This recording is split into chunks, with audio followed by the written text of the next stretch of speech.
Con uno de los garantes de este acuerdo con el gobierno, el senador Juan Ignacio Latorre, parlamentario de Revolución Democrática. Senador, bienvenido a Canal 24 Horas. Muy buenas tardes. Muy buenas tardes, Andrés. Gracias por la invitación. Senador, ¿cómo recoge este acuerdo tras 107 días, una negociación que por el momento se volvió dramática? ¿Cómo lo ve usted? Sí, a ver, primero valorar el camino del diálogo y la negociación. Esto no fue fácil, fue complejo, fue un proceso largo. Nosotros mismos en la Comisión de Derechos Humanos tuvimos 2 sesiones muy largas con sus voceras. Yo agradecer también siempre la disposición que tuvieron Giovanna Tavilo, Cristina Romo, que eran voceras, huerquienes del Machi Celestino, estuvieron ahí en la comisión, con el ministro Larraín, con el subsecretario de Justicia. Por otro lado, uno iba haciendo gestiones también con la ministra Rubilar, con el mismo ministro Larraín, con el mismo subsecretario, tratando de generar espacios de canales de conversación. También valorar el aporte del Instituto Nacional de Derechos Humanos, del Colegio Médico, de Jan Yarab, el representante de Naciones Unidas para el Cono Sur de Derechos Humanos. Yo creo que fueron múltiples las actorías que estuvimos involucrados en esto, otros parlamentarios que el mismo Machi, y en eso agradecer la confianza del Machi para ser garante del acuerdo.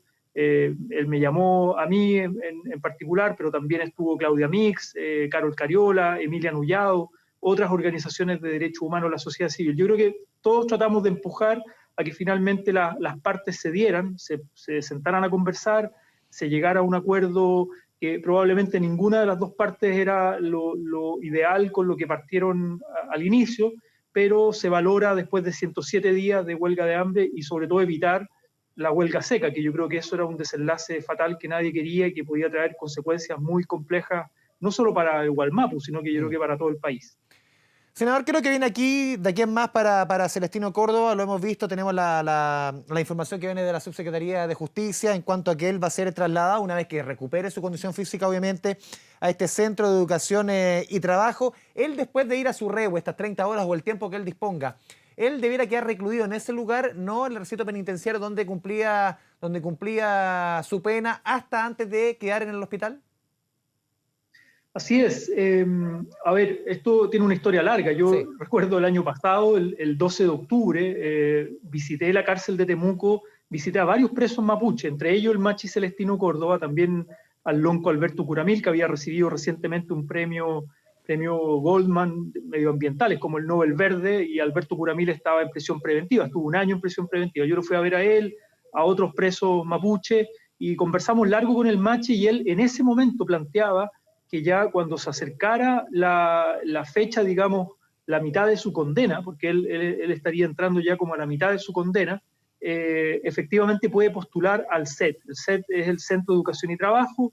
En la Araucanía, entiendo, hay dos, hay uno en Vilcún y otro en Victoria, si no me equivoco. Son centros semiabiertos, son centros donde hay contacto con la naturaleza, y el Machi pedía ya desde ese momento postular, ¿no? Pero como él había tenido una huelga de hambre anterior, hace 2 años, recordemos que también fue larga, donde entre otras cosas también se pedía la aplicación del convenio 169 de la OIT para recintos penitenciarios con pueblos originarios, con personas privadas de libertad, y el gobierno recién ahora hace estos cambios que se había comprometido hace 2 años atrás. Entonces, esta es una historia larga, pero efectivamente él tiene derecho a postular al CET y ser trasladado al CET. Entonces, después de cumplir, digamos, de recuperar su salud en el Hospital de Nueva Imperial, la idea es que continúe su condena en el CET, que es un centro privado de libertad, pero semiabierto. Y ahí poder visitar el rehue. Ese es el acuerdo al que Sí. llega. Esto para aclararle a la ciudadanía, el Machi no se va indultado, el Machi no se va a libertad como algunos plantean.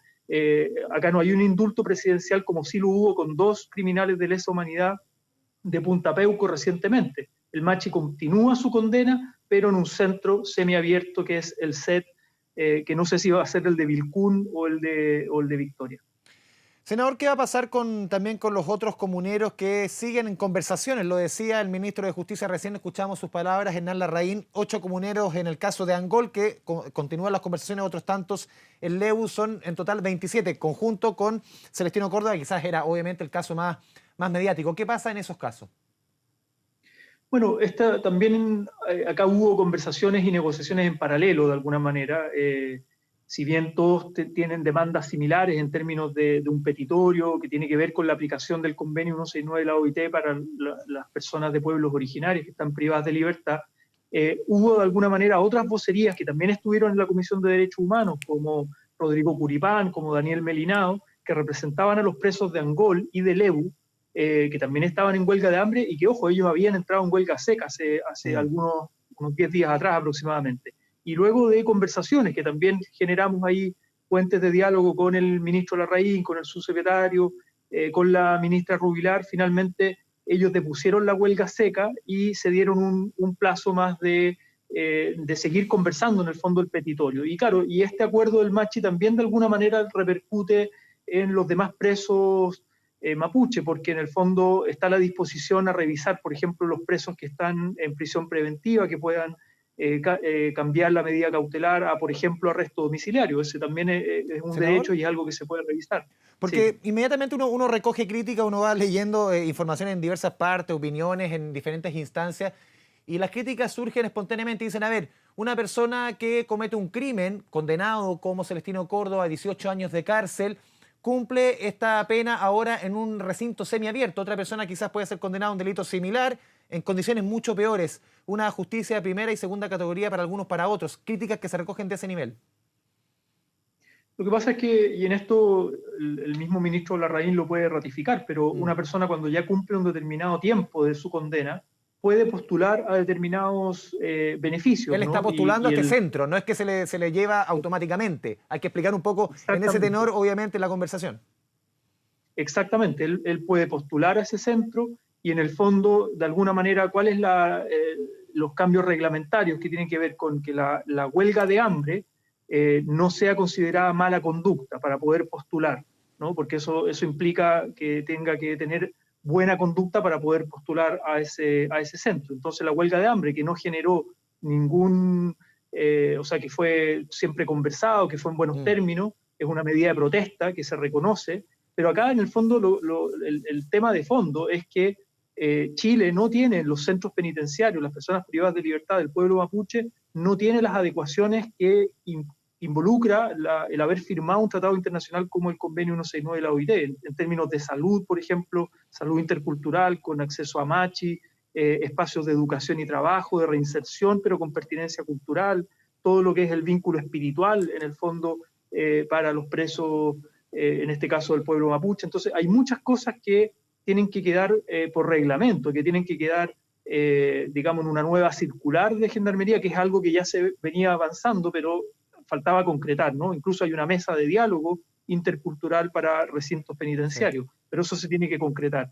Y bueno, y estas huelgas de hambre no es primera vez que ocurren. En Mm. democracia hemos tenido muchísimas Senador. huelgas de hambre. Sí, Sí. sí, un punto. ¿Cómo valora usted en este contexto, en estos días de negociaciones, el papel cumplido por el ministro de Justicia, Hernán Larraín?